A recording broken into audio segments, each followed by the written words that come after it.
Hi, today I'm going to teach you how to embed a Google slide right onto your Schoology page. The first thing that you need to do is you need to add a page. After you add a page, you can give it a title, so I'm going to say Daily Schedule. And the next thing you need to do is you need to insert content. Now when you do this, you need to do this from your Google Drive resource app. So you click on that, and then you need to find the Google Drive resource that you need. For me, it's the U.S. Studies Daily Planner. Click on this box here. Now when you import it, make sure you go Import Embedded.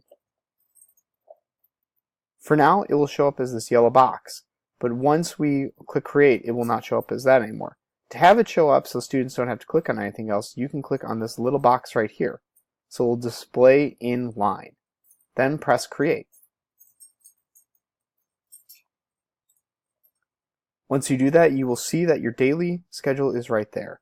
Now if you're worried, am I going to have to change it here, or will it change when I do it on Google? I'll just demonstrate really quickly by creating a new slide, moving it here, test, test. I will go back to Schoology, refresh the page, and once I do so, you'll see that it shows up as the next page, and you can go back to your original page. That is how you embed